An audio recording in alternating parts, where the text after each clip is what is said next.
morning. I'm thrilled to be welcoming you all here in our new home, especially the classes of 2019, 2020, 2021, and the class of 1972 coming back for their 50th reunion here into our new home. This moment, as many of you know, has been really long time in the making, and it is incredibly special to be sharing it all with you today. In fact, almost 2,000 of you coming back for this reunion after 2 challenging years that kept us apart. I hope that you're as excited as we are when you see this incredible new campus and for this moment and what it means for our school. And I hope that you'll take the time to both reconnect with us and hopefully share the same sense of optimism for opportunity and possibilities for the future of the school.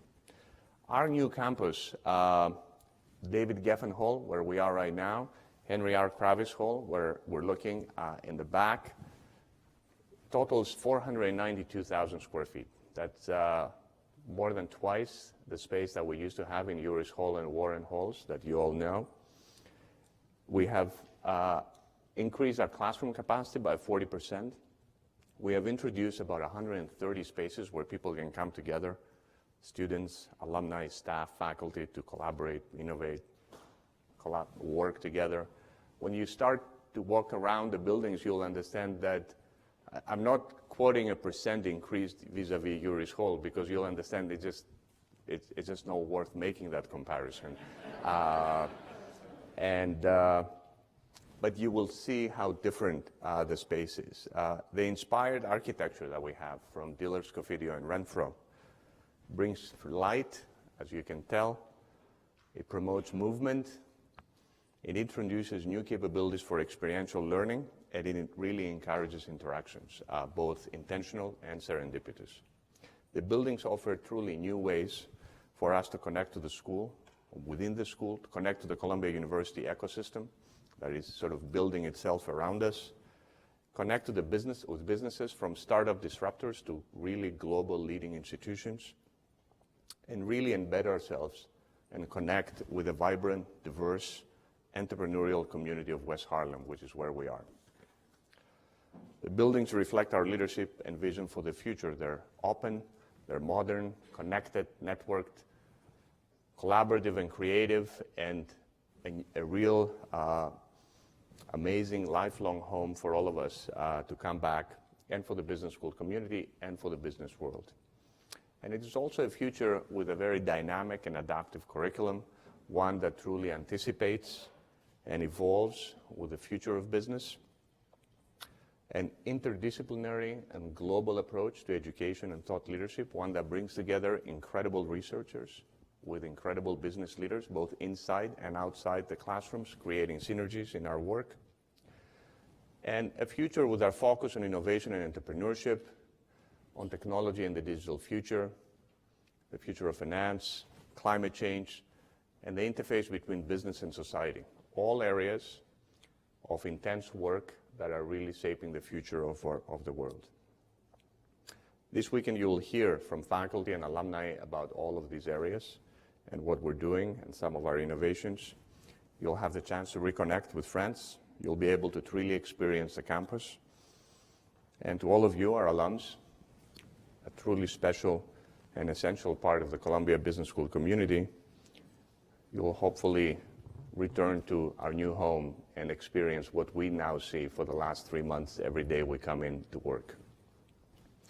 The arc of your own professional and civic paths, your own innovations, your individual and collective impact is truly changing communities and the world.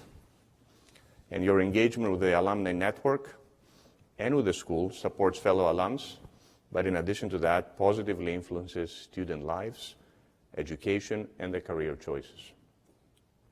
So we look forward to our shared future together and what that brings, and we look forward to many, many moments together here in our new home. Now, very shortly, I'll invite one of our most notable alums, Henry Kravis, to join me on a fireside chat on leadership. Henry is a business innovator. He's a business leader.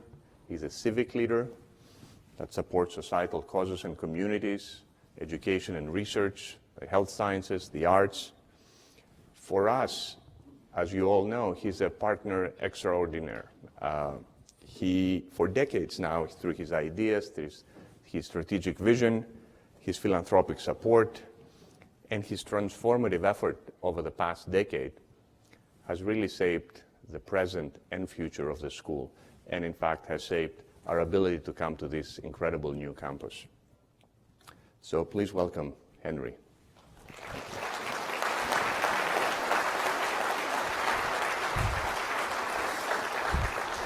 Thank you. Thank you. Henry, thank you for doing that. And thank you again for the transformative impact that you've had in really bringing us to that incredible new home. But I want to go back. I want to talk a little bit about your career, and then we'll return to the school. You've led a life of incredible success for more than half a century. And clearly that's a life that involves being curious, being dynamic, being adaptive, and a fair degree of risk-taking along the way, right? So tell us how all of these things, being curious, innovative, and the ability to take risk have shaped really your career over, the arc of your professional journey at KKR and elsewhere. Well, Costis, first of all, thank you for asking me to come up and speak with all of you. It's always a great pleasure to be back up here and now with this wonderful campus. And I call it a campus because that was the vision we had, is to build a campus so that we could compete with the other top business schools in the country. One thing that was always missing for Columbia Business School were the facilities. We had great professors, the courses were terrific, but we didn't have the facilities to attract the people that we wanted to get. We now have that, and I think this is a huge benefit for the school. I think you told me, Costis, that as a result of the new facilities coming up, that the number of applications this year was up near a record, if not a record, which was pretty incredible given what's happening to a lot of the other business schools. So all good. Now, to your question. Let me just start off by saying that I don't think that anyone can be a great investor unless they're curious. And I'll just say that and underline that statement, because you have to be able to see the whole landscape. You have to be able to connect the dots. Oftentimes, younger people will come and see me, and they'll say, I want to go in your business. I'm going off to college, and I want to know what courses to take in college so that I can be in the private equity business. And I said, well, you're probably not going to like my answer. Just go get a great education. Get a great liberal arts education, learn about history, literature, art history, you name it. No, you don't understand, Mr. Kravis. I want to be in your business. I said, no, I understand perfectly. Well, that's why I'm telling you to go get a great education. You can learn the rest later on. So curiosity to me is developed over a lifetime. I have never stopped learning. In fact, I learned a lot more, obviously, once I came out of school. And they use the term commencement for a reason, because you're really beginning the rest of your life. And that is a much longer period of your life, hopefully, than your time in school. So keep learning, and that's what's very important. The other thing that I find is extremely important in how we've been able to build KKR as we have is being willing to innovate, being willing to take risk. So many students will come out of undergraduate with straight A's. They can run models in their sleep, but they don't know how to take risk. And as a result, they want to get, when I get a memorandum from them on some particular transaction in our investment committee, it's too long, first of all. It used to be 40 and 50 pages, and I said, the problem is I've got to read all these. So, and the investment committee members as well have to. And I said, if you can't say it in 10 pages and then talk about the rest, maybe you don't understand. But they want to tell me how many blue trucks there are. They want to tell me absolutely everything. And all I can think about is the reason they do it, they probably went through school and could answer every single question that could possibly be given on an exam. And that's not what investing is about. Investing is being able to take a look today and have a vision, have an idea of what the future could be. So I like to describe a corporation as a movie. And it's made up of, it's an evolution, it's made up of a series of still photos. And too many people look at one photo, and that's all they see. And then they'll run their models around that one model, the one photo. I'm looking at a series of photos which make the movie, and I'm always thinking about what could this company become? Where could we take it? How? Obviously, you've got to run it better. That's easy. So we can do that. But then you have to say, how do we grow the business? What new products should we be in? What new geographies should we be in, and so forth? And that's really what I'm looking for. And so my terrific partner, George Roberts, who founded KKR with me, is also my first cousin. We've always taken the view, throw enough stuff up, something will stick. And if you're not willing to throw something up and fail, because failure is a very important part of success in my thinking. You learn from failure. If you fail, you've tried something different.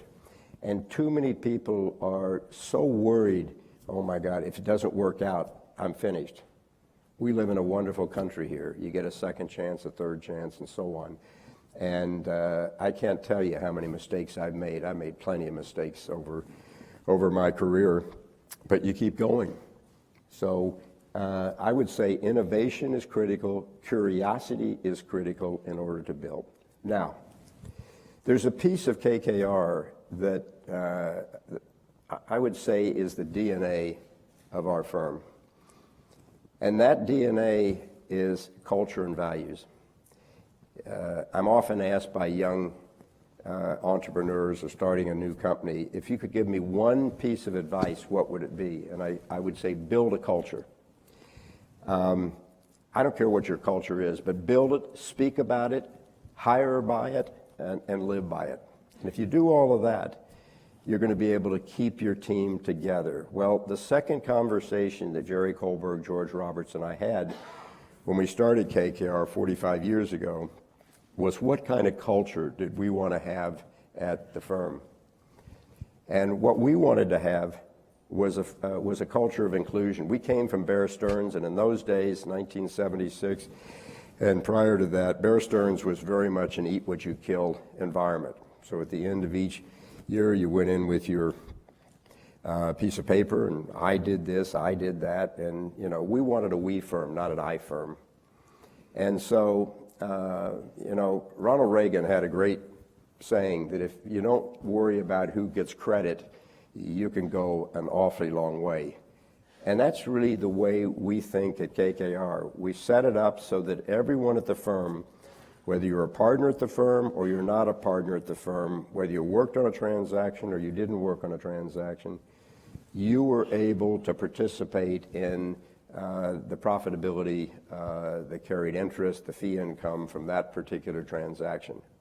Now, why do we do it? Well, it's pretty straightforward. We wanted a firm where everybody helped each other. If people were only paid on what they worked on and what they did, nobody's going to help each other. And you build a much better firm if you don't worry about who gets credit, but you really say, let's help each other, let's build together.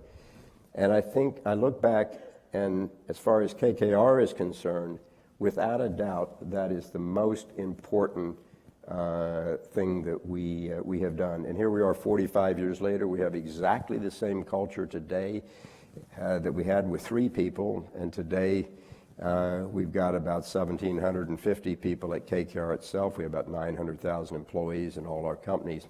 But we try to drive that home in all of our companies as well. If you were to look back on your career at KKR, is there a moment of incredible accomplishment that led to something? And is there a moment that you would say, oh, I should have avoided that, that you can share? Well, there's one sentence that I like everybody to take out of their vocabulary, and I hate this sentence, and it is, I wish I had.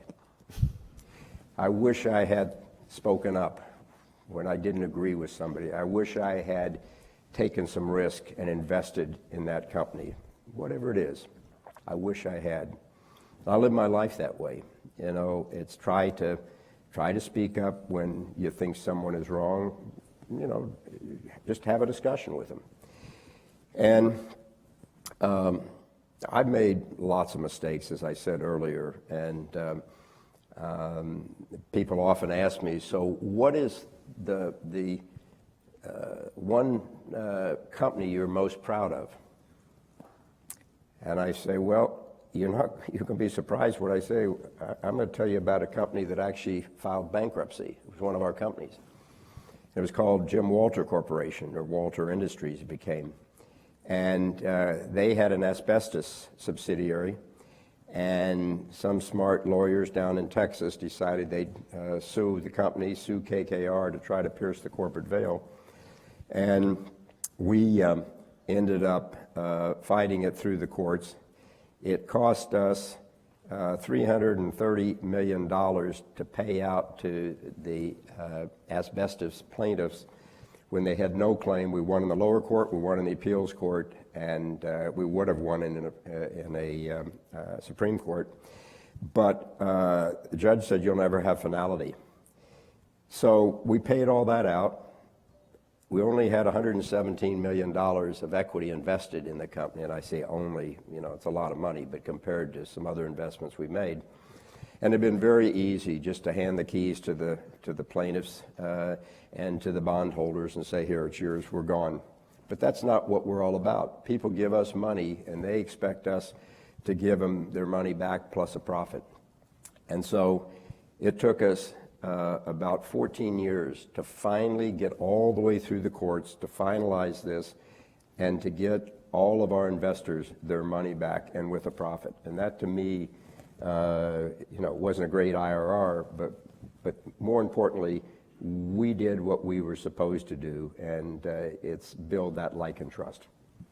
That's terrific. I mean, you mentioned team, you mentioned culture, you mentioned values at KKR. And I believe building teams, the same way we try to do here, is just the most crucial thing. Mentoring teams, mentoring leaders. And over the last year, you've done the ultimate act of leadership, I believe, which is to hand over the leadership of KKR to do the succession planning and actually pass the baton on a company that is so personally involved with you, your cousin, that you've been running it since inception. Can you walk us through a little bit, how did that manifest? What was the planning? What was the thinking? And because it must be both important for the firm, but also very personal. Right? It's a great question, and thank you for asking it, Costis. We spent a lot of time, George and I, thinking about this succession. We didn't just wake up one day and say, it's time for us to step down. We've been co-CEOs for 45 years. That was a pretty good run. And so we started moving our top people around to different assignments within KKR. And over time, we narrowed it down to 3 people. And but we knew that it was basically either going to be one person by himself or these 2 together, because the 2 together were very close. They sort of let us know that they wanted to do it together. They didn't want to do it without the other. And so that started making how we focused come into focus. So we the most important thing that George Roberts and I wanted, because our name's on the door, was to have a firm that long outlived us. A lot of people will build a company and they just want it for themselves, and when they're gone, they just basically say, we'll turn the lights out and we're gone. That's not what we want or wanted. You look back at some of the great companies today, whether it's Morgan Stanley or Goldman Sachs, just to name 2 that have family names on the door. They're much stronger today than they were when they were being run by the name founders. And that's really what George and I wanted. And so 4.5 years ago, or 4.5 years before we made Joe Bay and Scott Nuttall the co-CEOs, they were made co-chief operating officers. And at that time, when we told the 3rd person that I've mentioned that we were going to make them the co-presidents and co-chief operating officers, he said, well, I told you that if I wasn't picked, I would move on. And we knew that. That was fine. So that was in part of our planning. And so each year, for the 4.5 years that they were co-presidents and co-chief operating officers, we'd give them more responsibility. We went through COVID, and in March of 2020, we shut down, as everybody did, and that was a real test for the 2 of them. George and I stayed very involved. We kept saying, we've got to communicate with the team. We've got to communicate with our investors who give us capital. And we've got to continue to get people to focus on things that they can control, as opposed to worrying about all of the noise in the background of what was going to happen. Was the world coming to an end? And by the way, it was exactly the same thing that George and I did during the global financial crisis. None of us had seen anything like that global financial crisis, but we made the decision to focus on the things that we could control, and we kept telling everybody that, which meant their portfolio companies, get the cost out of the companies as much as you could, get ready to refinance as soon as the capital markets open, and so on. So they performed exceptionally well, Costis, during the COVID period. And they just kept getting stronger and stronger. And we had a record year in 2020. We had another very much more record year in 2021. And they were basically running most of the day-to-day because we kept pushing more over to them. And in October, well, it was actually really last summer, we started talking to our board and said, we think it's now time to move, and we'll do it in October. And that's what we did. And interestingly, some very senior members of our board, we have head of our audit committee, former SEC commissioner and professor at Stanford Law School, said that he said he's never, in all the companies that he's seen a smoother transition. So you just have to plan for it. You have to plan for it and know it's going to happen. And George and I said we'll stay on as co-executive chair.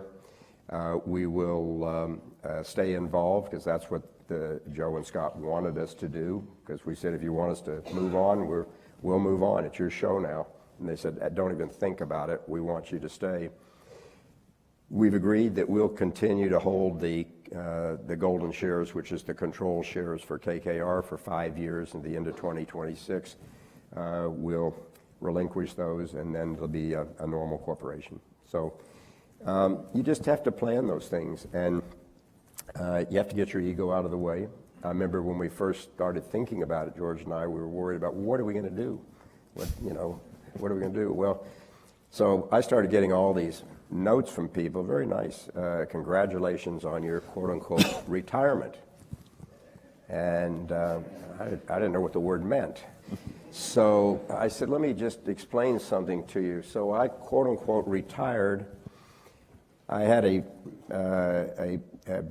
business breakfast in Berlin. I had a lunch meeting with one of our outside directors in Paris, and I had a dinner meeting in New York all in the same day.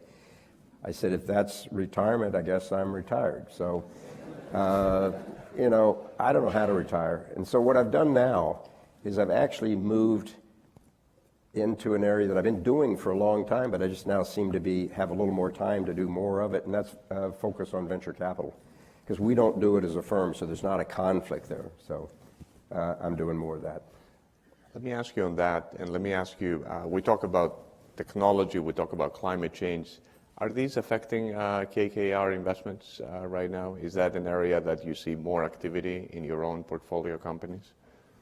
Without a doubt. Years ago, go back 25, maybe even 30 years, I thought, wrongly so, by the way, that the only thing that really mattered was shareholder value. You only had to focus on the stock price or the value of a company, and that was it.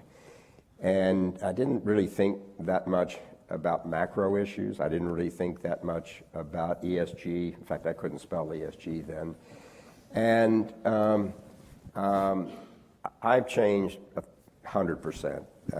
In fact, we all have. So today, a very important part, and for the last 15 years at KKR, we've had a whole ESG group. That ESG group focuses on all of our companies, and when we're thinking about making an investment, one of the most important things we focus on is our climate, regulatory issues, governmental affairs, et cetera. So ESG and the environment is right up there at the top.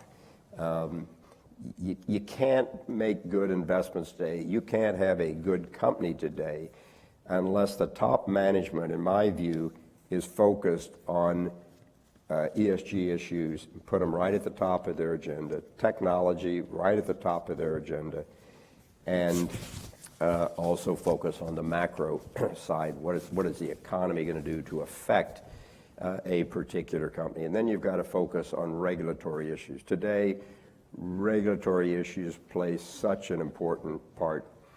So about 12 years ago, we decided to team up with the Environmental Defense Fund and see whether or not we could do well by doing good. So we took, I think we took 12 of our companies, and we said we're going to focus on waste recycling, energy, et cetera, water recycling.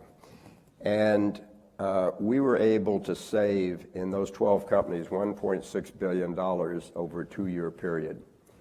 And so we became real believers in this. And now we actually have an impact fund, which actually invests in those companies that will help on the whole ESG side. So not only do we make sure it's embedded in every one of our companies and we work with the management on it, but we also work very carefully with investors who want to give us money to invest specifically in the whole impact and ESG arena. That's terrific. I'll make a side comment to all of you. Every time a new student comes to the school right now, they never get handouts. The handouts that we used to deliver in the classroom, they get an iPad and everything is electronically downloaded into their device. We reduced the carbon footprint of that operation by 60% and also saved money.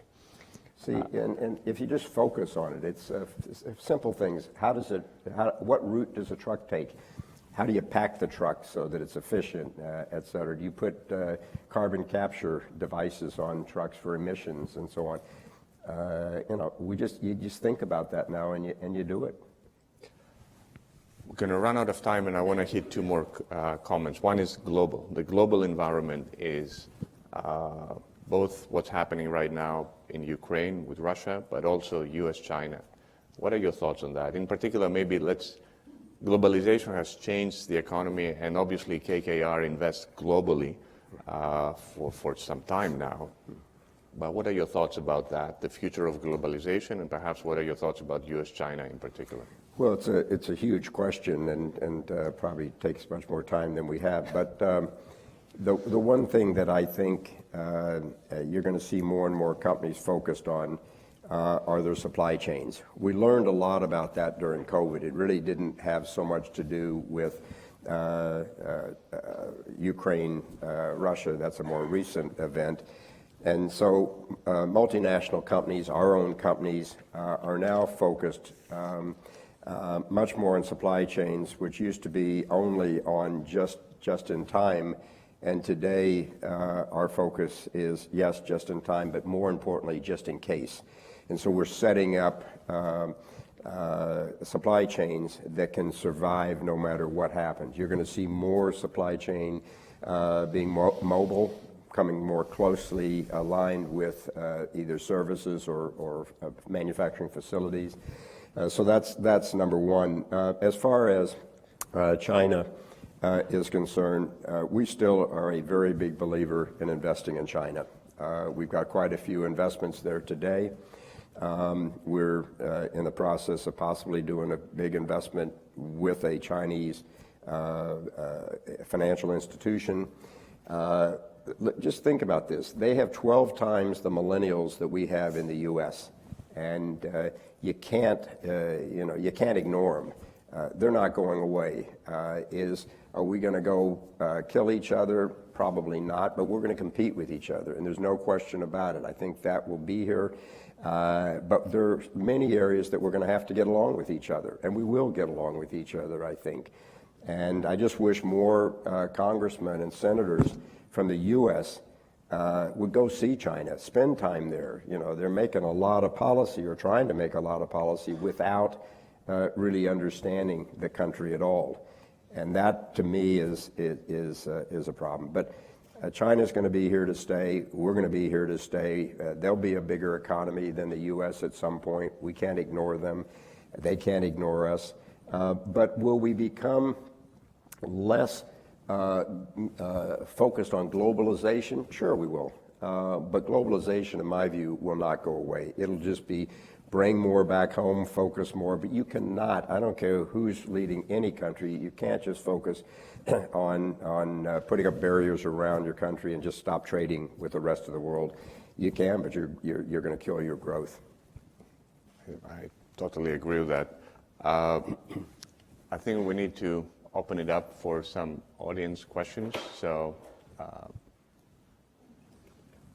anybody want to go ahead? About ownership works. It's something that KKR has been pushing along with other PE firms, but essentially giving ownership to all employees, and one of your colleagues was instrumental in pushing that through. Well, thank you for raising that. We are very proud of this new effort that we have made called Ownership Works.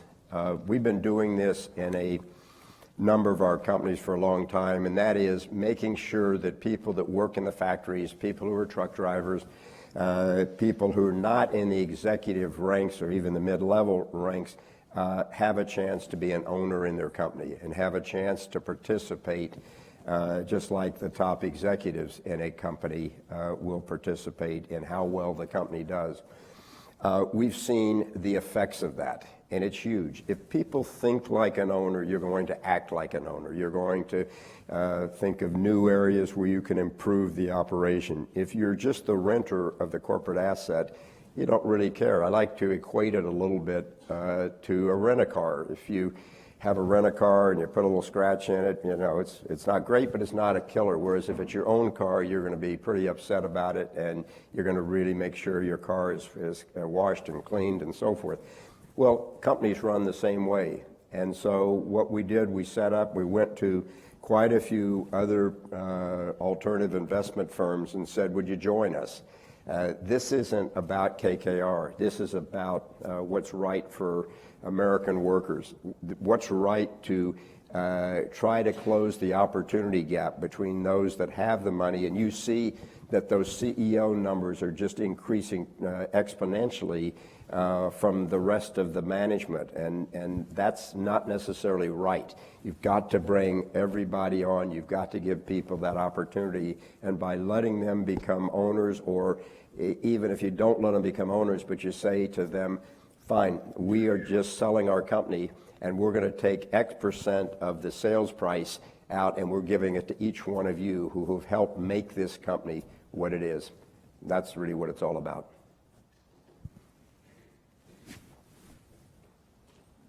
I want to try to speak loud and Terrific. Thank you. I always remember from Columbia Business School is one of the professors mentioned about culture will eat strategy for breakfast. That's one quote I always remember. So thank you very much, and I cannot agree with move on. But can I ask a little bit of, can you elaborate a little bit more about the innovation that you mentioned, like being a leader of like how innovation is important and innovative thing that you've done or something you remember? Thank you for asking the question. Innovation is critical. There's a quote that I like to say, and that is by General Shinseki of the U.S. Army. And he said, if you don't like change, you're going to like obsolescence a lot less. Just think about that. And it's exactly right. And so I say that to our people at KKR. Everybody likes to do things as they've always done them. That's easy, you know. I don't want to do things like we've always done them. I want to try something new. Like I said earlier, we're going to throw enough stuff up and something will stick, and hopefully it will. And that's how George and I have, you know, if you said, what's your management style? It's to do things like that and take risk. We took down our hanging tree at KKR many years ago, so we haven't hung anybody for coming up with stupid ideas. We want everybody to come up with ideas. We don't care who they are, where they are in the organization. Just come up with ideas and speak up. And that's innovation. Because if you stop innovating, I guarantee you'll stop growing. No question about it. So after you mentioned you're getting into venture, is there a specific spaces you're most focused on? No. Well, I hate to say it, but I've got over 200 investments right now in the venture space. So, and they run all the way from, like yesterday I spent part of a day visiting one of the investments I have called Bowery Farms. It's a vertical farming business where technology basically, you know, just runs the place. You know, I keep looking around for where are the workers, and they've got 120,000 square feet of growing space at this particular indoor farm, vertical farm. And it's 10 robots are moving things around. Machines are putting seeds in to little pods. LED lights are growing. It's organic, it's non-chemical, etc. And it's extremely efficient there. And so that's at one extreme. I've done other things in a startup with a company called Salad and Go, which is a drive-through salad business, organic lettuce and so forth, out in Arizona. Now it's moved to Texas, growing like a weed. And so I've got those things. I've got healthcare companies that I've invested in. So it runs the full gamut. It really comes back to and fits well with my personality in what I talked about at the very beginning. That's curiosity. So, you know, it keeps me young. I am amazed, I have to say, about these young entrepreneurs today, and many of you in this audience, I'm sure, fit into that category. It used to be, if you look back, and I invested back in the 98, that's about when I started investing in venture, 98 to 2002, the dot-com period. You know, I go out and I see these people running these companies, and I'd say, what is your strategy? And they'd say, oh, that's easy, Mr. Kravis, we're going to go public. I said, well, that's not that's not a strategy. I said, that's a financing tool. So no, you don't get it. It's about eyeballs. I said, okay, how are we going to turn eyeballs into having a worthwhile product or service, whatever it is, and then you're going to generate some cash. And it was a circular discussion, and they'd say, well, we're going to go public. And that every one of those companies are gone. Today, I've got to tell you, when I meet with these younger people, and many of them are in their early 20s, they know exactly what they want. They've got a mission. They know why they've started their product. There's a niche that's missing that they can fill, and they know how to hire. And, you know, I love talking to them. And so it's a different environment today. These are real companies. I don't know about the valuations. Put valuations aside. I think some of them are crazy, but that's neither here nor there. Those companies will, in my view, as long as they can continue to get capital, will be here and eventually will become profitable. Maybe we'll take one more question. Over here. Yeah. I was wondering if you have any advice on how to interview somebody for cultural fit. I feel like in an hour it's a little bit hard to determine that. Well, here's what we do at KKR, and we probably go over to the extreme. For senior people, because that's what I want to focus on, younger people we hire, I don't happen to agree with it because I know I would not have gotten a job at KKR. That's why I don't agree with it.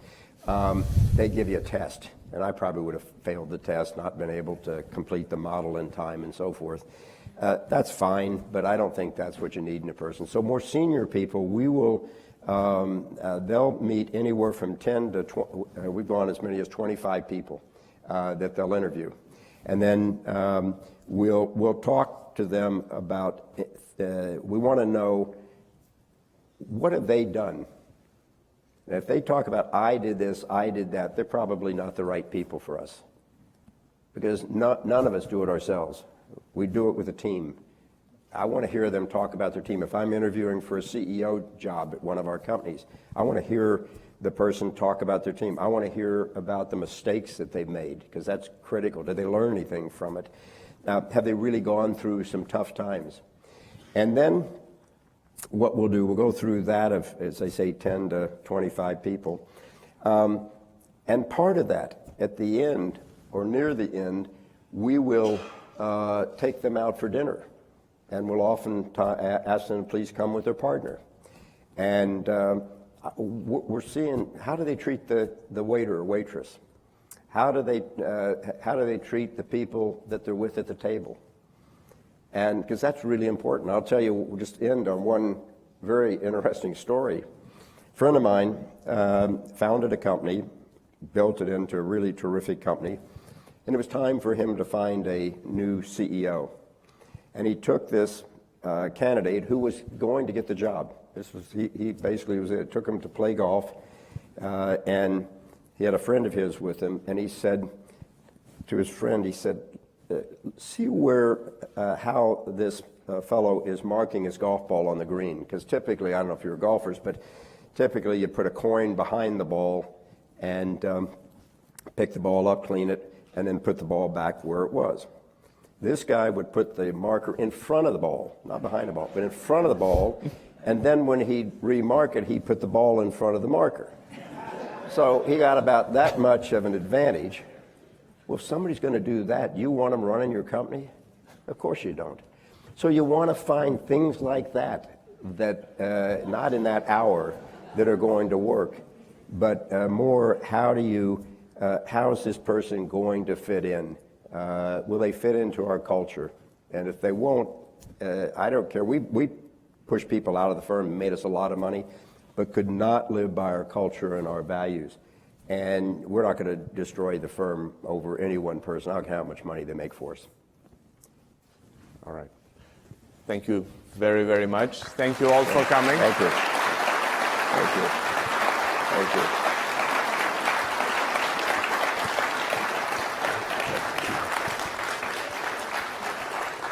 Costis. Thank you, Henry.